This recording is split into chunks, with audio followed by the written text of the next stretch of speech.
Alright, hey everybody, this is Dan Gavster, and I'm going to be doing a playthrough of Ninja Gaiden Sigma 2 on the PlayStation 3 in Master Ninja mode. Here we go.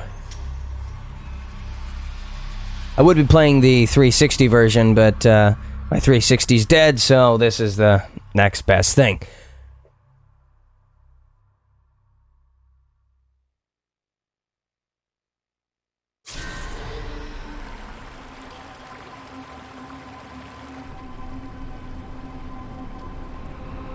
One thing about this game is that it really has nice high-res, smooth graphics. It doesn't have as much kind of intense, next-gen, atmospheric kind of graphics like, you know, the post-processing in Gears of War, but it makes up for it in how awesome the gameplay is, and, you know, like I said, it is very smooth, detailed graphics.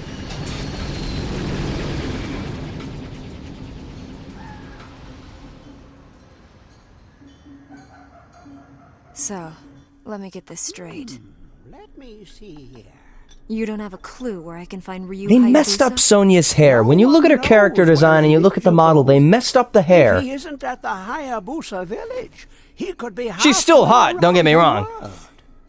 Sonya, With a rack like that, you really can't go wrong. Do you have business with Ryu? That's what Team Ninja is good for. What might that be? Badass ninja All characters I'll and say is that it concerns very me much. voluptuous women. Oh, the Archfiend.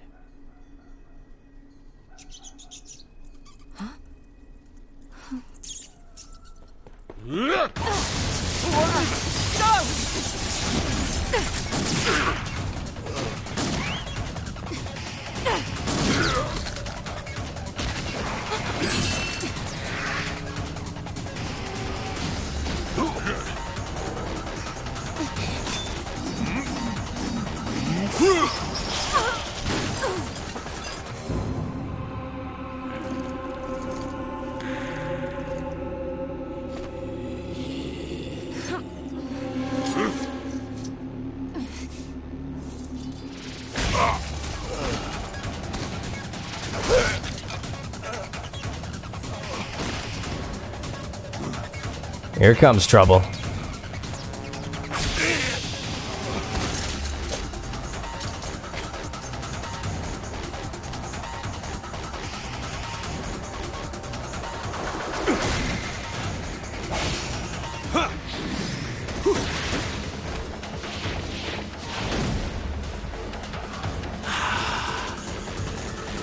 We have the woman.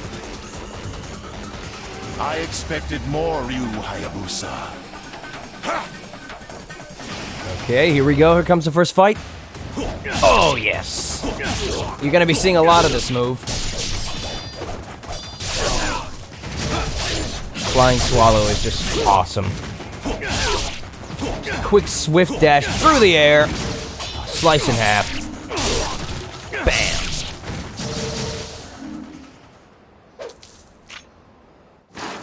Another thing is that they made Ryu look more angry in the PS3 version. You look at his eyes, he's frowning. Why, if it isn't Ryu. He's much smoother, more calm in the 360 version. They were minions of the Black Spider clan. Indeed they were. We haven't heard from them in a while. Who was the woman? You don't know her? Neither do I. You couldn't save her? She was looking And look for there. you. She said it was His about mask. the Look at all the Archfiend. creases they've put on it all of a sudden. The Archfiend. Way too many. Way too many. In the other version, it was just a smooth piece of fabric that meshed to his face.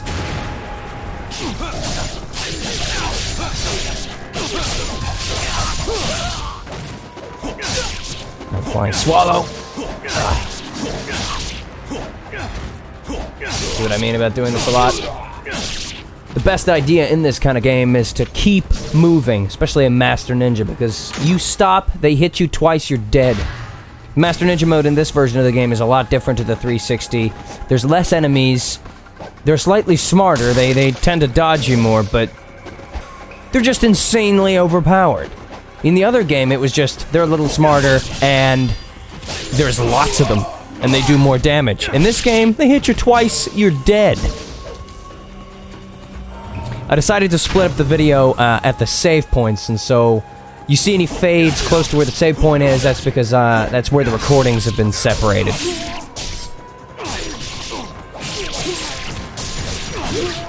It's a new finishing move there added into Ninja Gaiden 2, where you go up to a wounded enemy and press the Y button, or the triangle button, and it'll do a finisher move. And another one. Another good move in this is the Izuna drop, which is very effective. Although you will see later in the game, in just a few minutes, the red guys that throw explosive stuff at you. In the other game, they were just like any other enemy. You'd slash them, their limbs would come off, but they'd be more pain in the ass to kill. In this, they don't die. You do a Izuna drop on them, you stand there attacking them for 2 minutes, they don't die. That's what's stupid about this version of the game. And if they hit you once, you're dead. I prefer the enemies to be smarter and bigger in number instead of very few enemies that just don't die. It gets very annoying.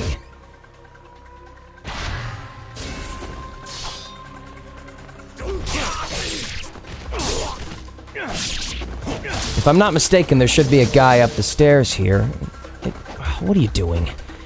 But if that wasn't him... Okay, yeah, that was him. Here comes the red guys.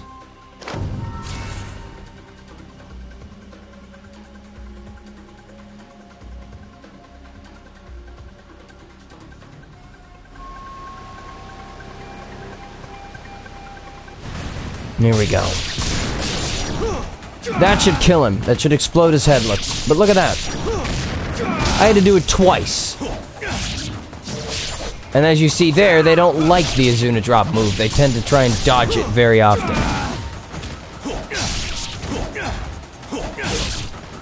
I also try to do 1 Izuna drop and 2 flying swallows.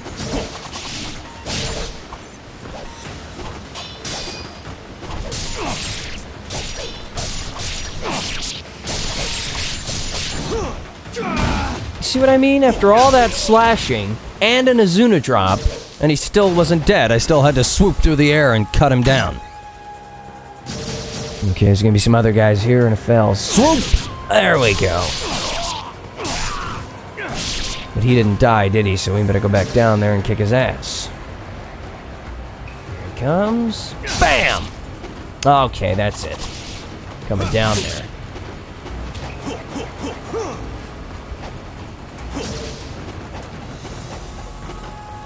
Okay, here's another one.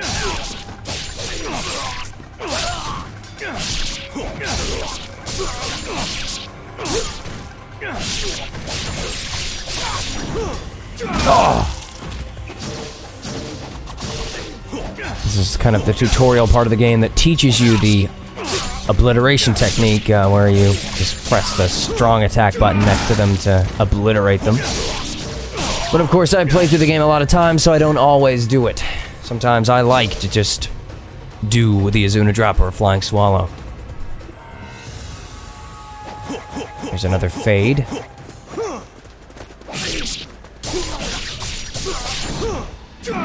The only thing that truly sucks about this version of the game is that they took out the windmill shuriken.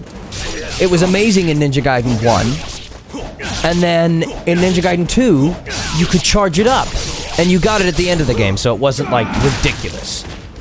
Because, you know, you charge it up and you throw it at anything and it'll tear it in half. One shot. You could throw it through a horde of enemies and they'll all die. And since you got it at the end of the game when you already had most of your weapons fully powered, it wasn't particularly over the top. It was a great weapon and you earned it.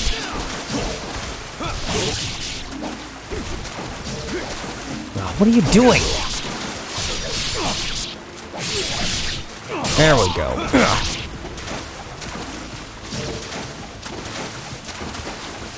This is the kind of character that I would love to voice act for. Just a badass character that goes around kicking ass.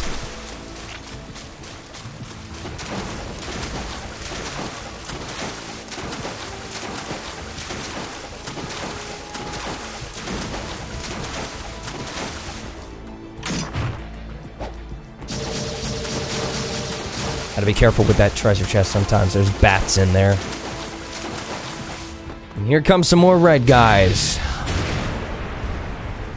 fact, one of the easiest ways to get them is to do a combo thing on them because it instantly cuts off one of their limbs, opening up the obliteration technique. You do normal slashes, they just don't lose any limbs. And of course, if I was further through the game, or if this was chapter challenge, I just use the tonfa, because the tonfa, you charge up a small combo, you don't have to do it all the way, and it'll just take off their limbs and kill them, because it's just very effective against normal ninja guys. Another addition to this game that you'll see around the corner here. Another mini-boss, a giant statue, which wasn't in the 360 version.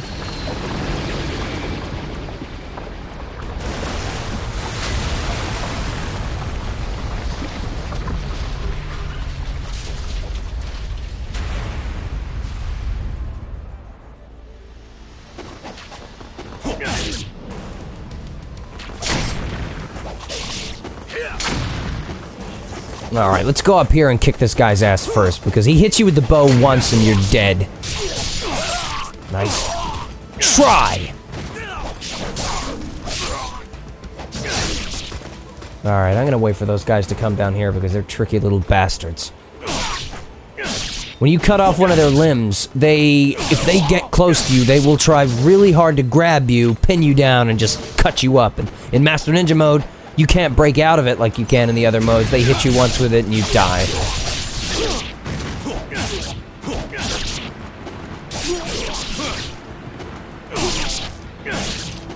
Unfortunately, it's all about luck with the flying swallows. Sometimes it takes off their head instantly, sometimes it doesn't. Sometimes even when you've taken off one of their limbs, it won't kill them.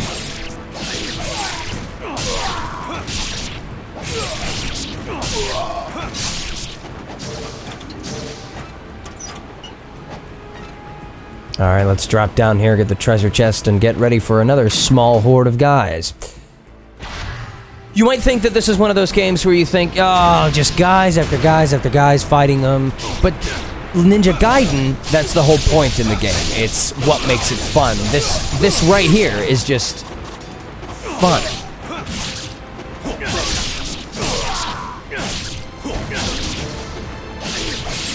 Because it is fast and fluid gameplay that just kind of chains together really well and really smooth, and it's fast-paced. It's just enjoyable. The best part is just kicking ass. Unfortunately, YouTube only lets me do 15-minute videos. I'd love to have a director's account, but we're not all that lucky. So I'm gonna have to cut it off here around the 13-minute mark because the next save point is not for a while, and like I said, I've split the recordings up by save points. So check out the next video to continue watching me play through Chapter 1 of Ninja Gaiden Sigma 2 on the PlayStation 3.